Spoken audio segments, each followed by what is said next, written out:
Traveling Narcissists. Welcome to today's topic, ladies and gentlemen. I am Coach Tobias Forst, founder of Achilles Life Coaching, decade-long recipient of narcissistic abuse, and I've saved myself from it. And I am glad to accompany you on your journey to your personal freedom.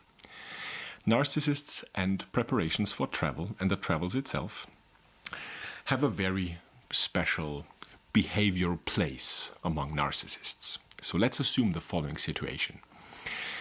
You establish that at 11 a.m., the two of you, your narcissist and yourself, will depart to wherever by car. What happens on the evening before that and during the morning hours before 11 a.m. comes around? The narcissist will try to put a lot of pressure and stress on you to pack this, to pack that, not forget this, and remember that, because they always have to tell you, because you seem so forgetful all the time. And it might even be the best idea to water the flowers a third time just to make sure. So let's assume this is the premise. Now the time of departure, 11 a.m. on this particular day, approaches. He, your narcissist, all of a sudden at 5 to 11, doesn't seem to find the suitable shirt matching the shoes, or he has the idea that he must take a shower right now, or that there is something vital to pack which must have been misplaced by you because he couldn't find it yesterday. And it might even be very important, as you're already in the process of leaving the house, that you might bring away, you might take away the glass, the bottles, the glass bottles, and throw them in a bin somewhere. So all that considered, if at any point to any of these examples, and narcissists are very creative in creating even more of those, if at any point you feel the need to point out the approaching time of departure, don't you dare stress them, as he says to you.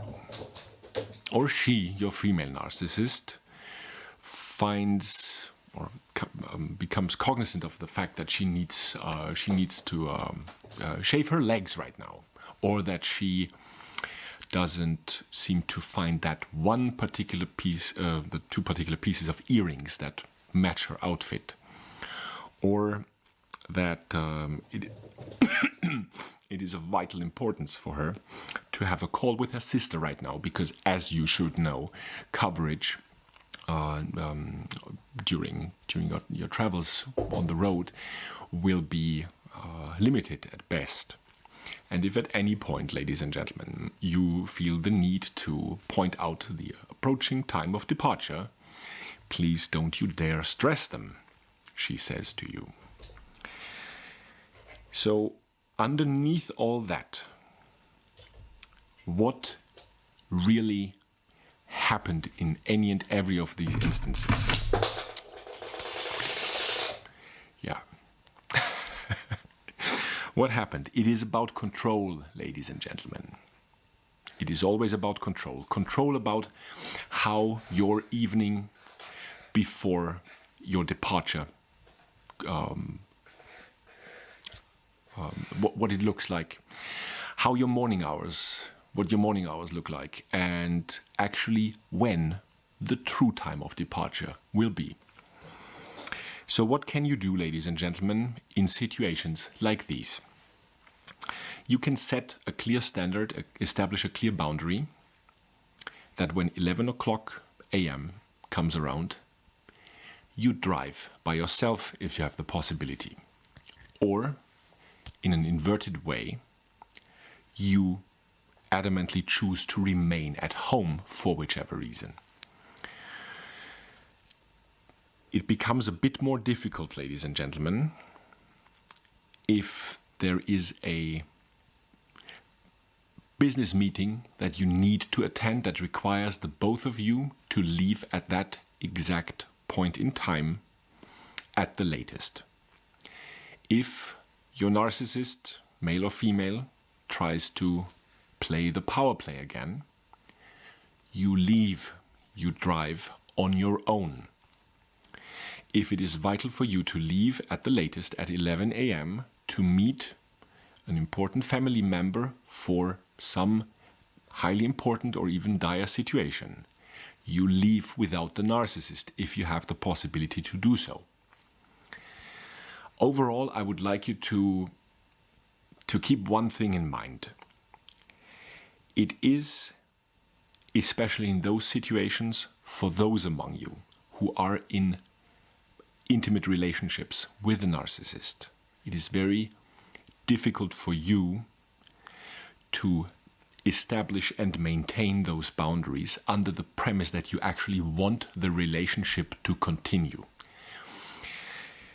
What do I mean by that? Let's elaborate that with an example from the first movie of the Lord of the Rings trilogy, The Fellowship of the Ring. The wizard Gandalf says to the wizard Saruman, there is only one Lord of the Rings, and he does not share power. This is exactly what applies to the narcissist in your life, especially in a intimate relationship, because they want you to have as little power as possible, and when you dare to establish boundaries, set boundaries, and maintain them, you actively choose to take your power back, and this is something that the narcissist must not allow for you to establish and maintain. So they will try their utmost to diminish you and take away control from you. So what does that mean for you, ladies and gentlemen? To conclude the example from the Lord of the Rings, the Fellowship of the Ring, that one ring, even if it is your wedding ring, will have to, sooner rather than later, find its way into the metaphorical fire. Be your own hero and be your own heroine. Thanks for watching. I'll see you next time.